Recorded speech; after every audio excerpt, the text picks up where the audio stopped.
Welcome back to the weekly Education Pulse. I'm Sami. And I'm Tony. Each week we bring to you the latest news shaping international school market worldwide. In this episode, we'll look at teacher retention challenges in the Emirates, major school group expansions, and some of the policy and curriculum updates impacting schools globally.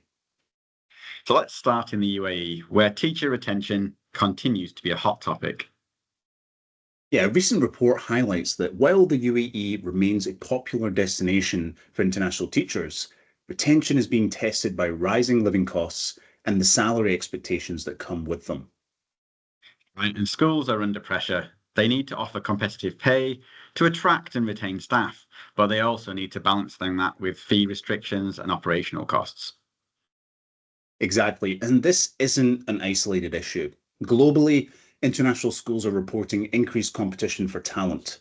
Many teachers are re-evaluating destinations not just on salary, but on cost of living, well-being support, and professional growth opportunities. And that came through strongly in the teacher movement report last year released by ISC Research.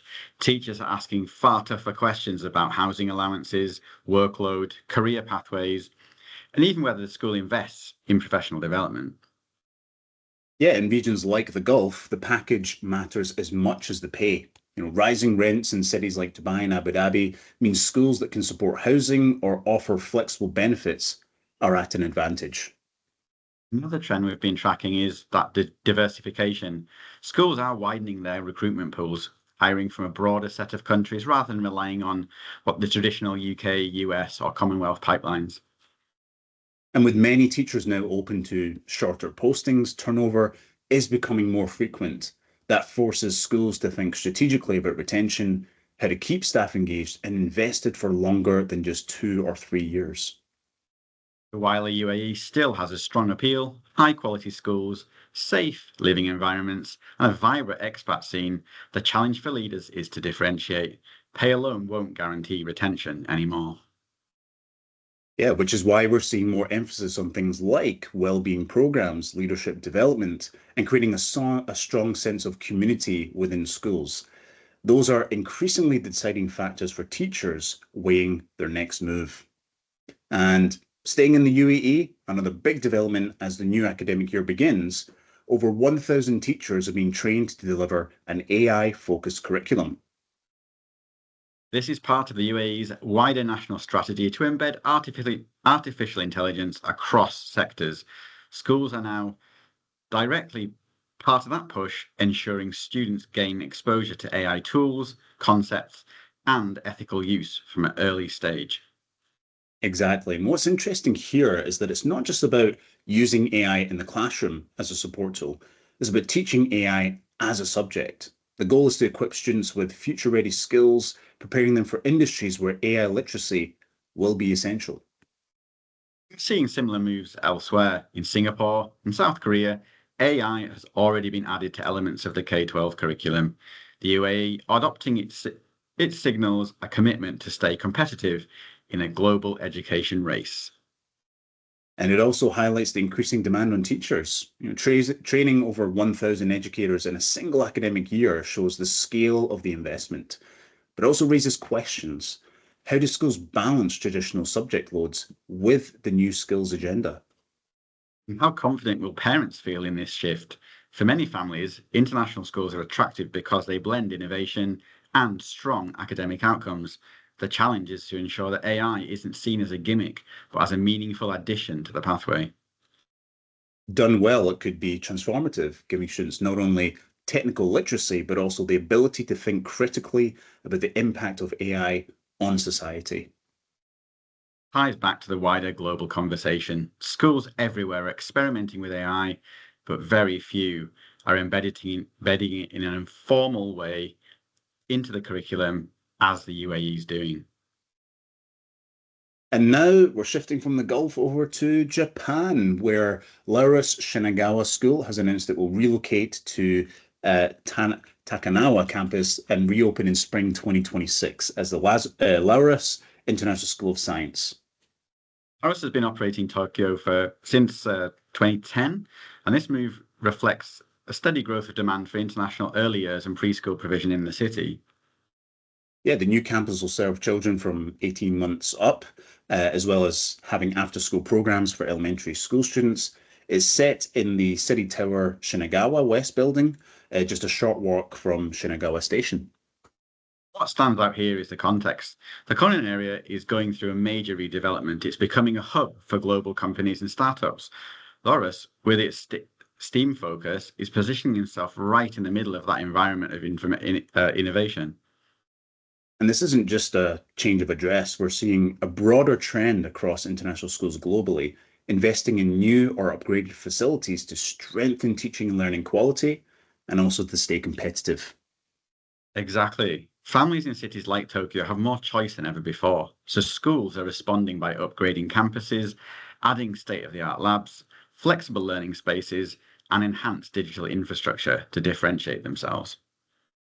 For Laurus, this relocation ties directly into its philosophy of creating future innovators.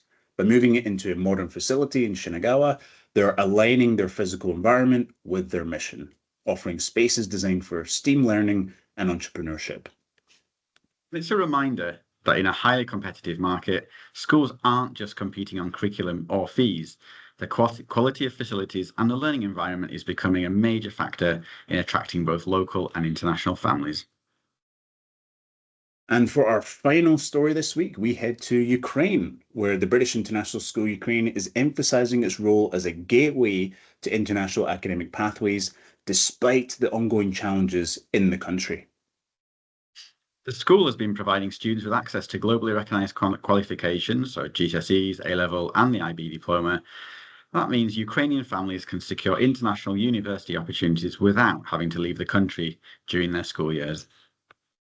And all of this has taken place against the backdrop of conflict, which continues to disrupt daily life and create uncertainty for families. The ability of schools like this to maintain continuity and stability in such circumstances is remarkable.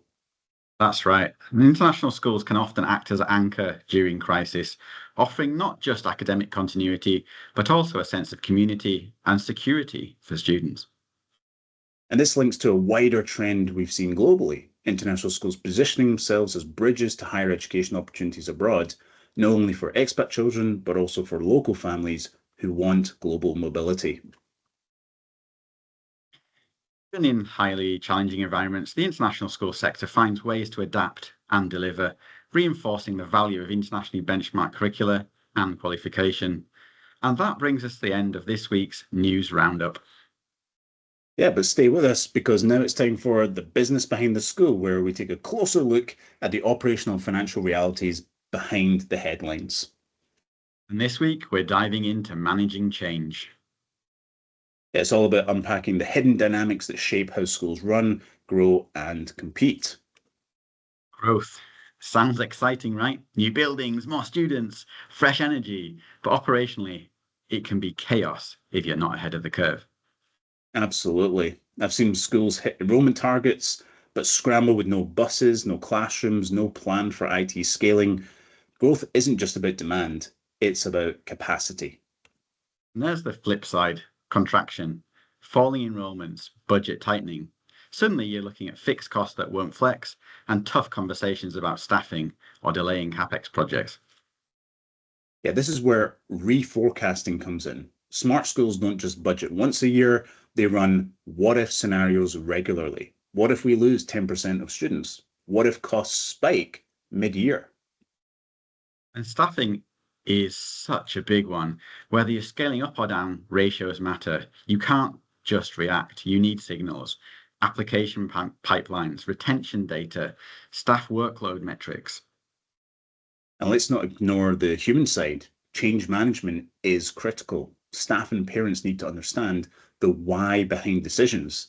If you don't bring them along, you'll face resistance at every turn.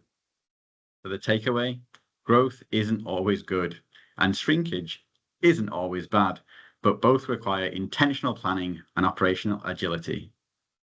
Exactly. The strongest schools, they adapt without losing sight of what matters most: student learning. And that wraps up this week's Weekly Education Pulse.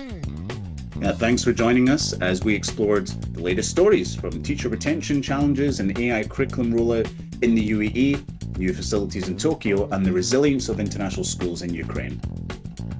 Don't forget to like, share, and subscribe so you don't miss future episodes. And we'd love to hear your thoughts. What trends are you seeing in your part of the education sector? Drop a comment and let us know. We'll be back next week with more global updates and insights. Until then, thanks for watching, and we'll see you next time.